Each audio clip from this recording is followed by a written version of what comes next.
Bonjour et bienvenue pour cette nouvelle émission consacrée aux stations thermales de la région. Aujourd'hui, on va parler énergie et thermalisme, mais également innovation autour de l'eau thermale de manière générale, avec mon invitée Anne-Cécile Fournier, ingénieure projet pour le cluster Innovatherm. Bonjour Anne-Cécile et merci d'être là. Bonjour, merci Stéphane. Donc, est-ce que vous pouvez nous présenter le cluster Innovatherm que vous animez depuis plusieurs années? Oui, alors un cluster, c'est quoi? C'est un réseau d'entreprises qui est réuni autour d'une filière et qui a pour objet de valoriser cette filière. Un cluster, ça contribue à faire naître des projets collaboratifs innovants en alliant des professionnels qui viennent du privé et du public. Donc l'objet, c'est vraiment de regrouper des entreprises, des laboratoires, des centres de recherche, des institutionnels et puis de faire gagner les entreprises thermales par la création de nouveaux projets. Innovatherm, nous, on est un cluster d'excellence. On a été labellisé en 2013 par le Conseil régional et on regroupe un petit peu plus d'une trentaine de membres. On est né à l'échelon Auvergne et puis on a grandi en 2016 sur Auvergne-Rhône-Alpes. On a un statut d'association, en fait, loi 1901. Donc nos missions, en fait, c'est mettre en place des programmes d'innovation avec les laboratoires, avec les partenaires, pour proposer des produits autour de la prévention santé, avec des protocoles validés autour de la maladie chronique qui est traitée au sein de l'univers thermal. Donc en fait, c'est inventer des nouveaux formats de cure, de façon un peu plus simple, où on va retrouver évidemment les soins thermaux, l'activité physique, la nutrition, la prise en charge psychologique. On va pouvoir parler d'éducation aussi thérapeutique.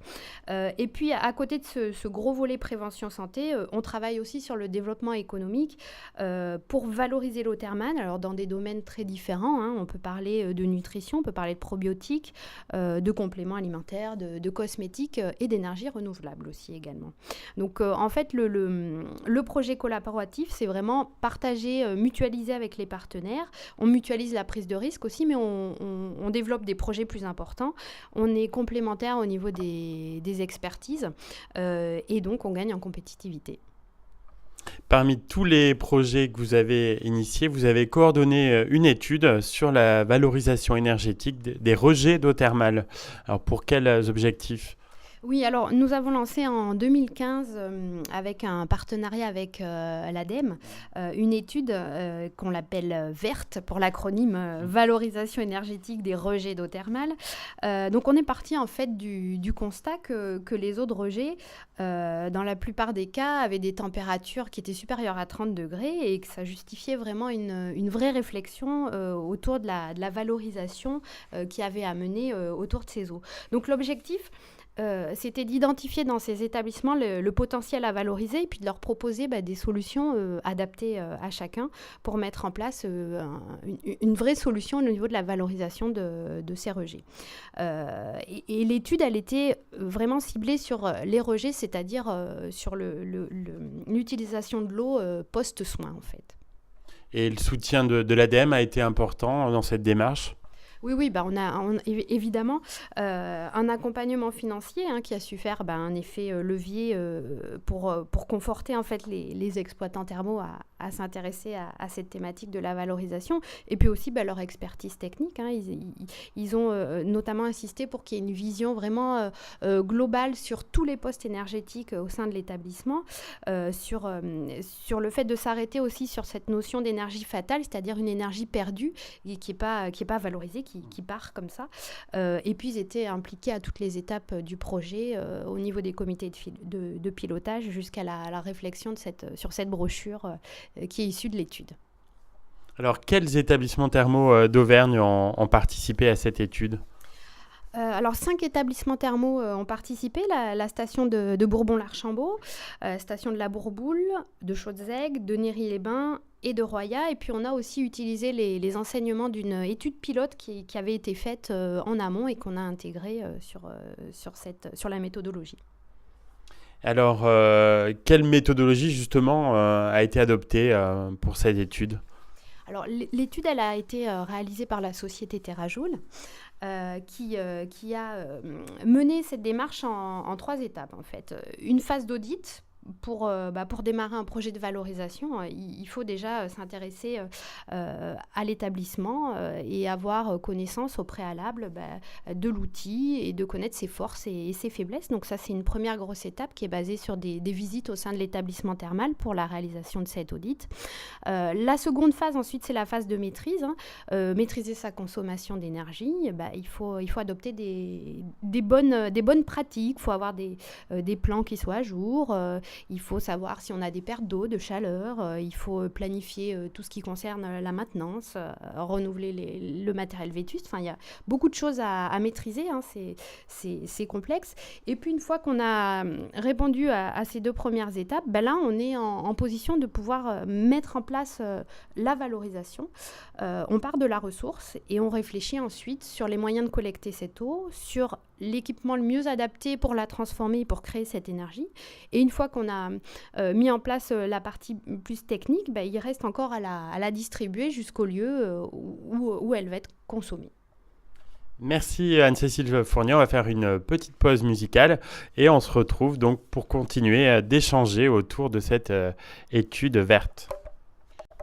De retour avec Anne-Cécile Fournier, ingénieure projet du cluster Innovaterm, qui nous présente dans ce empeignoir l'étude verte, étude sur la valorisation énergétique des rejets d'eau thermale.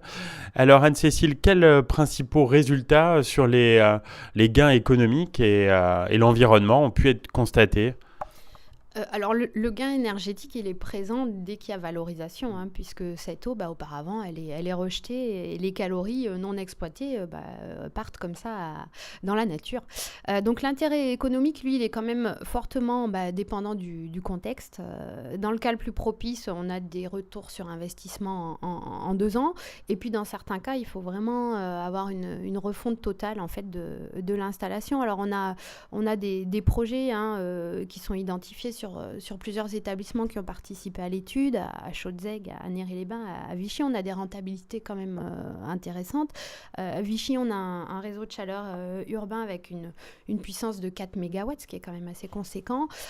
Chaudzeg, évidemment, l'eau chaude de Chaudzeg permet alors déjà d'avoir une utilisation pour chauffer les bassins et l'établissement, mais on va au-delà, puisque là, on va même réfléchir à l'eau en amont pour produire de l'électricité et pourquoi pas l'utiliser dans un hôtel attenant qui sera prochainement rénové.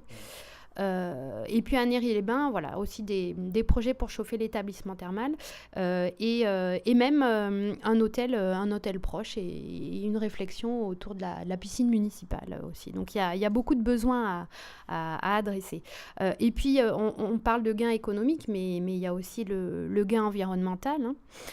Les établissements thermaux, ils sont vraiment engagés dans cette responsabilité environnementale. Ça fait vraiment sens, parce que le thermalisme, c'est quand même la pratique d'une médecine naturelle sans effet secondaire. Donc là, on va dans le bon sens. On réduit sa consommation en eau, en énergie. Ça fait sens par rapport au message porté. Donc cette étude a répondu aux préoccupations actuelles des directeurs d'établissements thermaux. Oui, ça se comprend aisément. L'amélioration de la performance énergétique, c'est pas forcément la priorité au niveau de la gestion. On est plus dans la gestion de l'exploitation et dans le souci de la sécurité sanitaire. Mais là, on était vraiment dans un moment où c'était le bon moment, en fait. La plupart des stations, beaucoup de stations sont en train de réaliser quand même des projets, des investissements conséquents. Donc là, on se pose cette question-là de la performance énergétique. Et grâce à cette étude, on se rend compte que on la vit plus comme une contrainte, en fait, et même ça peut être une source d'économie et dans certains cas une source de profit. Vous l'avez évoqué tout à l'heure, Anne-Cécile, de cette étude a découlé naturellement la création d'une brochure d'information et d'aide à la décision. Oui, suite à l'étude, la brochure Thermalisme de l'énergie à revendre a été diffusée alors dans un premier temps aux membres du cluster exploitants thermaux, puisque c'est à destination des exploitants thermaux. Pour les plus curieux, vous pouvez aller sur le site d'innovaterm.fr pour regarder un petit peu de plus près ce qu'est la valorisation énergétique au sein du monde du thermalisme. Et dans cette brochure, en fait, on détaille la méthodologie, toutes les étapes du projet, depuis l'audit site initial jusqu'à la ressource et à la proposition de la solution technique.